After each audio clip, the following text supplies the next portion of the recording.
Hello అండి. 'తెలివైన కోడలు' అనే కథ చదువుకుందాం ఇప్పుడు.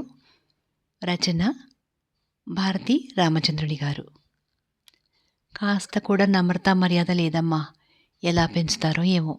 అడిగిన దానికి పుల్ల విరిచినట్టు సమాధానాలు చెప్తుంటారు ఈ కాలం పిల్లలు. ఏం నేర్చుకునొస్తారో! మూతి 3 వంకర్లు తిప్పుతూ జనాంతికంగా మాట్లాడుతోంది మహాలక్ష్మమ్మ. ఎవరినే అమ్మా శ్లేషార్థాలతో ఆడుకుంటున్నావు? అప్పుడే ఇంట్లోకి వచ్చిన కొడుకుని చూసి గతుక్కుమంది మహాలక్ష్మమ్మ. శృతిని గురించిలేరా? ఏదో గుర్తుకు వచ్చి అనుకుంటున్నాను. సరేలే, ఎవరి గురించైతే నాకెందుకు గాని, నా కాఫీ నాకిచ్చేయి నాటకీయంగా అంటూ తన రూంలోకి వెళ్ళాడు. మంచం మీద కూర్చున్న స్వాతి కళ్ళలో నీళ్లు ఉబ్బుకుతున్నాయి. సుధీర్ను చూసి ముఖం పక్కకు తిప్పుకుంది, కన్నీళ్లు కనిపించకుండా. సుధీర్ ఫ్రెష్ అయి వచ్చి స్వాతికి ఎదురుగా కూర్చున్నాడు. చుబుకం పట్టి బ్రతిమిలాడుతూ, అమ్మ మాటలు పట్టించుకోక స్వాతి, ఆవిడ ఎప్పుడు ఎదుటివారిని ఏదో ఒకటి అంటూనే ఉంటుంది. నిజంగా నీలో తప్పు ఉండి కాదు, అనడం ఆమె మేనియా అంతే.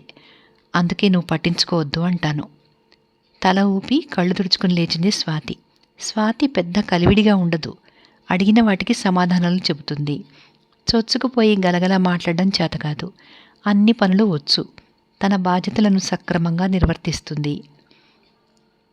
ఎవరైనా అనవసరంగా మాట అంటే చాలా రోషపడుతుంది, బాధపడుతుంది. పుట్టింట్లో కూడా అంతే. ఊహ తెలిసినప్పటి నుండి అమ్మా నాన్నల చేత ఒక్క మాట కూడా అనిపించుకోలేదు. పద్ధతిగా ఉంటుంది. అందరూ స్వాతి బంగారు తల్లి, స్వాతి ముత్యమే అంటారు. మితభాషి. తనకు నచ్చితే స్మితభాషి కూడా. పెళ్ళై 4 నెలలవుతోంది. సుధీర్ సాఫ్ట్వేర్ కంపెనీలో జాబ్ చేస్తాడు. స్వాతికి బీటెక్ అయిపోగానే మంచి సంబంధం అని పెళ్లి చేశారు. సుధీర్కి ఒక తమ్ముడు, చెల్లి. ఉద్యోగం ఇష్టం ఉంటే చెయ్యి, లేకపోతే బలవంతం లేదు అన్నారు. అత్తారింటికి వచ్చిన 2 నెలలలోనే అత్త చుక్కలు చూపిస్తోంది. ఏదో ఒక వంక పెట్టి సూటిపోటి మాటలంటుంది. తనను పరోక్షంగా అంటుంది. కూతురు శృతినైతే డైరెక్ట్గానే వాయిస్తుంటుంది. ఆ పిల్ల లెక్క చేయదు. ఎక్కడివక్కడ వదిలేసిపోతూ ఉంటుంది. స్వాతి ఇల్లంతా నీట్గా సర్ది పెడుతూ ఉంటుంది. శృతికి వదిన స్వాతి అంటే ఎంతో ఇష్టం. అమ్మ తనను తిట్టినా ఊరుకుంటుంది కానీ స్వాతిని ఏదైనా అంటే అస్సలు ఒప్పుకోదు. మరిది సురేష్ కూడా వదినంటే చాలా గౌరవంగా ఉంటాడు. ముగ్గురు దగ్గర దగ్గర ఒకే వయసు వాళ్ళవడంతో కబుర్లు చెప్పుకోవడం, ఏవైనా గేమ్స్ ఆడుకోవడం చేస్తూ ఉంటారు. స్వాతి పెద్దగా మాట్లాడదు. అన్నాచెల్లెళ్ళ కబుర్లు ఎంజాయ్ చేస్తూ ఉంటుంది. మహాలక్ష్మమ్మకు ఇది సుతరాము ఇష్టం ఉండదు. కోడలు రిజర్వ్డ్గా ఉంటుందని, పొగరని ఆమె భావన. స్వాతిలో ఏదో ఒక లోపం వెతుకుతూనే ఉంటుంది. సరిగా సమాధానం చెప్పదు అని దెప్పుతుంటుంది. ఆవిడ అలా మాట్లాడుతుంటే స్వాతి భరించలేకపోతోంది. బాధతో, కోపంతో ఉక్కిరి బిక్కిరవుతోంది. ఆ మాట్లాడే ఒక్క మాట కూడా మానేసి సైలెంట్ అయిపోతుంది. స్వాతికి అత్తగారు పెట్టే నస విసుగొస్తోంది. ఉద్యోగం వెతుక్కుని బయటకు వెళితే ఈ గొడవ వదులుతుంది అని జాబ్స్కి అప్లై చేయడం మొదలుపెట్టింది. ఆ రోజు సుధీర్ తోడురాగా ఇంటర్వ్యూకి వెళ్ళింది స్వాతి. తీరా లోపలికి వెళ్లే సమయానికి తలదిరిగి వాంతి చేసుకుంది. సుధీర్ కంగారు పడిపోయి అటు నుండి అటే హాస్పిటల్కి తీసుకెళ్లాడు. లేడీ డాక్టర్ చెక్ చేసి స్వాతి ప్రెగ్నెంట్ అని చెప్పింది. ఇహ ఆ రోజు ఇంటిల్లి పాదికి ఆనందం అవధులు దాటింది. శృతి స్వీట్లు పంచి సెలబ్రేట్ చేసింది. మహాలక్ష్మమ్మ కోడల్ని కాలు కదపనీయకుండా టైంకి భోజనం, ఇష్టమైనవన్నీ అడిగి చేసి తినిపించడం చేస్తోంది. అంతటితో ఊరుకుంటుందా? అన్నీ తను చెప్పినట్లే చేయాలి. తను పెట్టినట్లే తినాలి. కూర్చోకూడదు, నిలబడకూడదు. సహించకపోయినా తిని తీరాలి. తినకపోతే బిడ్డ ఎలా ఎదుగుతుంది అంటూ సతాయింపు. ఆమె అతి జాగ్రత్త భరించటం కూడా కష్టమే అయింది స్వాతికి. సురేష్, శృతి వదినను అపురూపంగా చూస్తున్నారు. స్వాతికి ఇదొక సరికొత్త అనుభవంగా ఉంది. ఉద్యోగం, సద్యోగం అటకెక్కాయి. మొదటి నుండి స్వాతికి ఉద్యోగం చేయాలని పెద్ద ఇంట్రెస్ట్ ఏమీ లేదు. 3వ నెలలో స్వాతి పుట్టింటికి పోయి వచ్చింది. 7వ నెలలో సీమంతం చేసి పురిటికి తీసుకెళ్లారు. స్వాతికి బాబు పుట్టాడు. అందరూ స్వాతి పుట్టింటికి వెళ్ళి బారసాల చేసుకుని వచ్చారు. బాబునెత్తుకుని సారెతో వచ్చింది స్వాతి 3వ నెల వెళ్ళేలోపలే. సురేష్కు ఈ లోపల కొన్ని సంబంధాలు చూశారు. చివరకు వాళ్ళుండే సిటీలోనే అమ్మాయి కుదిరింది. అంగరంగ వైభవంగా పెళ్లి జరిగింది. అమ్మాయి తరపు వారికి ఫ్యాషన్లు బాగా ఎక్కువ. కింద చూపు లేదు. హైఫైగా ఉన్నారు. వాళ్లే నాగరికత తెలిసిన వారు అన్నట్లుగా పెద్ద బిల్డప్. ఊర్లోనే కాబట్టి పెళ్ళైన వారం లోపల ఒకరోజు వియ్యాల వారిని భోజనానికి ఆహ్వానించారు. అన్నీ తెప్పించిన బాపతే. వడ్డనకు స్పూన్లు, గిన్నె స్పూను పట్టుకుని వేయనా అంటారు. స్పూన్తో ఎంత కూర పడుతుంది? అందరూ మొహమాటానికి పోయి అర్ధాకలితో తిరిగి వచ్చారు. ఇంటికొచ్చాక శృతి, సుధీర్ వాళ్ళ నాన్నగారు ఒకటే నవ్వుకోవడం. ఆకలి తీరక ఉప్మా చేయించుకొని తిన్నారు. మహాలక్ష్మమ్మకు మొహం చిన్నబోయింది. సురేష్ అక్కడే ఉండిపోయాడు. అది కొంత నయం, వీళ్ళ మాటలు వినలేదు అనుకుంది. కొత్త కోడలు వచ్చింది. వాళ్ళ వదిన, అన్న, అక్కలు తీసుకొచ్చి దింపారు. అందరూ మహాలక్ష్మమ్మ గారిని ఆకాశానికి ఎత్తిపట్టారు. ఆమె వంటను తెగమెచ్చుకుంటూ సుష్టుగా భోజనాలు చేశారు. ఆమెకు వాళ్ళ ఫ్యాషన్లు, గొప్పలు చెప్పుకోవడం బాగా నచ్చినట్లుంది. వాళ్లతో ఎంత ఇష్టంగా మాట్లాడతారో, అదే మా వాళ్లతో అంటి ముట్టనట్లు ఉంటారు అనుకుంది స్వాతి. మర్నాడు స్వాతి ఉదయాన్నే లేచి తన రొటీన్ వర్క్లోకి దిగింది. సైలెంట్గా పని చేసుకుంటూ పోతోంది. కొత్త కోడలు రూప మెల్లగా 8ంటికి లేచి తన రూమ్లోనే ఫ్రెష్ అప్ అయి మేకప్తో బయటకు వచ్చింది. అత్తగారు కాఫీ ఇచ్చింది ఆప్యాయంగా. అబ్బా, ఎంత బాగుందండి అత్తయ్య గారు కాఫీ, ఎలా చేశారు అనగానే ఇంకో కప్పు అందించింది మహాలక్ష్మమ్మ ఉబ్బి దబ్బిబోతూ. ఆ కప్పు కూడా ఖాళీ చేసి అత్తగారికి వాళ్ళ ఇంటి ముచ్చట్లు చెప్తూ కూర్చుంది. ఊర్లోనే పుట్టిల్లు కావడంతో అటు ఇటు తిరుగుతుంటుంది చిన్న కోడలు. వచ్చినప్పుడల్లా అక్క కూతుళ్లనో అన్న పిల్లలనో తీసుకొస్తుంది. అత్తయ్య గారు, మొన్న మీరు బిర్యానీ చేశారు కదా, మా అక్క పిల్లలు ఎంత బాగుందని చెప్పుకున్నారో. హోటల్ స్టైల్లో చేశారట రూప అత్తగారు అని మా ఇంట్లో అందరూ అనుకోవడమే అంటూ అత్తగారిని మునగ చెట్టెక్కించేస్తుంది రూప. అయ్యో, దానికేం భాగ్యం, సండే రమ్మను, మళ్ళీ చేసి పెడతాను.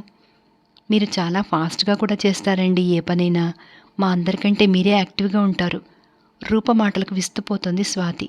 అత్తగారితో ఇలా కూడా మాట్లాడవచ్చా అనుకుంది. అలా అత్తగారిని సమయస్ఫూర్తితో బుట్టలో వేసేసింది చిన్న కోడలు. ఏ పని చేయకపోయినా కూర్చుని చేయించుకు తిన్నా అవేవి మహాలక్ష్మమ్మకు ఎక్కడం లేదు. రూప బంధువర్గం వచ్చిపోతుంటే వారికి మర్యాదలు చేస్తున్నా వెనకటిలా కోడల తరపు వారికి చేస్తున్నాను అనే చిరాకు ఉండడం లేదు. అదే స్వాతి అమ్మా నాన్న వస్తే వియ్యపురాలి టెక్కు చూపించేది. స్వాతిలో ఏదో ఒక లోపం వెతికి వాళ్ళ అమ్మకే నేరాలు చెప్తూ ఉండేది. రూప తనను విమర్శించే ఛాన్సే ఇవ్వడలేదు. ముందుగానే ఊహించి తగినట్లు మాట్లాడి టాపిక్ డైవర్ట్ చేస్తుంది. అత్తయ్య గారు అంటూ ఆప్యాయత ఉట్టిపడేలా పిలుస్తుంటుంది అస్తమానం. రూప ఉద్యోగం చేస్తోంది. ఇంటి నుండే పని చేస్తోంది. బయట ఉన్న కాసేపు అత్తగారితో గలగలా మాట్లాడుతూనే ఉంటుంది. మిగిలిన టైం అంతా సిస్టమ్ ముందు పెట్టుకుని కూర్చుంటుంది. స్వాతి కొడుకును బాగా ముద్దు చేస్తుంది రూప. వాడిని తన దగ్గరే కూర్చోపెట్టుకుని ఆడిస్తుంటుంది. స్వాతికి చాలా రిలీఫ్గా ఉంటుంది పని చేసుకోవడానికి. శృతికి చదువులో హెల్ప్ చేస్తుంది. ఫ్యాషన్ డిజైన్స్ గురించి చర్చలు పెడుతుంది. సుధీర్తో కూడా చక్కగా కలుపుగోలుగా ఉంటుంది. బావగారు అంటూ కబుర్లు చెప్తుంది. మామగారి పట్ల గౌరవం చూపిస్తుంది.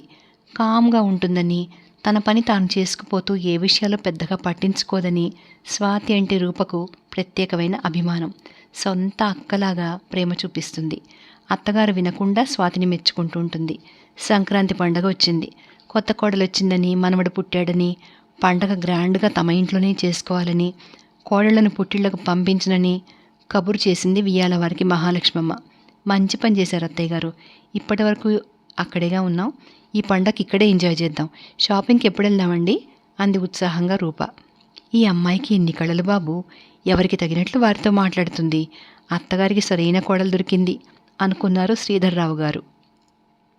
మీరు వెళ్ళి డ్రెస్సులు తెచ్చుకోండి, శృతిని కూడా తీసుకెళ్ళండి అంటూ భర్తను అడిగి 10,000 తెచ్చి ఇవ్వబోయింది మహాలక్ష్మమ్మ. మీరు రావాల్సిందే, మీకు చీర కొనాలిగా, పైగా మీ సెలెక్షన్ చాలా బాగుంటుంది, మీ చీరల కలర్స్ చాలా డిఫరెంట్గా ఉంటాయి అంటూ పొగిడేసరికి మహాలక్ష్మమ్మ కాదనలేక తను కదిలింది. ఆడవాళ్లంతా షాపింగ్కి బయలుదేరారు. పండగ 3 రోజులు ఎంతో సందడిగా జరుపుకున్నారు. రూప వచ్చిన దగ్గర నుండి స్వాతిని ఏమీ అనలేకపోతోంది మహాలక్ష్మమ్మ. అసలు తప్పులు వెతికే అవకాశం రావటలేదు. ఇంట్లో వాతావరణమే మారిపోయింది. తాను ఇంతకు ముందులా సాధిస్తే చిన్న కోడలు ఏమనుకుంటుందో అని క్రమేణా తన ధోరణి మార్చుకుంటోంది. అత్తయ్య గారు, వరల్డ్ ఫేమస్ ఇంగ్లీష్ మూవీ వచ్చిందండి, వెళదామా అంది రూప. నాకంతగా అర్థం కాదులేమ్మా, హిందీ అన్న అయితే కాస్త చూస్తాను అంది మహాలక్ష్మమ్మ. నేను పక్కనే ఉంటానుగా, చెప్తాలేండి. లేదులే, మీరు వెళ్ళిరండి. బావగారు, అందరం వెళదామండి, అక్క, మీరు, శృతి కూడా. ఓకే అన్నాడు సుధీర్. వీడు చూడనివ్వడు రూప, నేను రానులే అంది స్వాతి. అత్తయ్య గారు ఎలాగో రానంటున్నారు కదా, బాబు తన దగ్గర ఉంటాడులే, ఏమంటారు అత్తయ్య గారు అనేసింది అత్తగారిని చూస్తూ చొరవగా. స్వాతికి భయం వేసింది ఆమె ఏమంటుందో అని. రూప అడిగిన తీరుకు ఏమీ అనలేకపోయింది మహాలక్ష్మమ్మ. సుధీర్ ఆశ్చర్యంగా చూశాడు తల్లివైపు. అత్తయ్యగారు, మీకు మావయ్య గారికి టిఫినే కదా, ఆర్డర్ పెడతానండి. మీరు హాయిగా టీవీ చూస్తూ రిలాక్స్ అవ్వండి.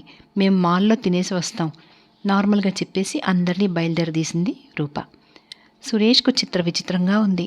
ఇన్నాళ్ళు వదినను చూశాడు, ఇప్పుడు భార్యని చూస్తున్నాడు. ఎంత వ్యత్యాసం అనుకోకుండా ఉండలేకపోయాడు. కాస్త గర్వంగా కూడా అనిపించింది భార్య నేర్పరితనానికి. చూసి నేర్చుకో సీతమ్మ తల్లి అంటూ స్వాతితో పరాచకమాడింది శృతి. హ్యాట్స్ ఆఫ్ రూప, నిజంగా నీ సమయస్ఫూర్తి, తెలివి, చక్కని మాట తీరు అందరికీ రావు. ఎప్పటికెలా మాట్లాడాలో, ఎవరితో ఎలా మెలగాలో నీకు బాగా తెలుసు. అత్తగారిని ఎంతలా మార్చేశావు. తోడికోడల వైపు అభినందనగా చూస్తూ మనసులో అనుకుంది స్వాతి. ఇంతటితో ఈ కథ సమాప్తం.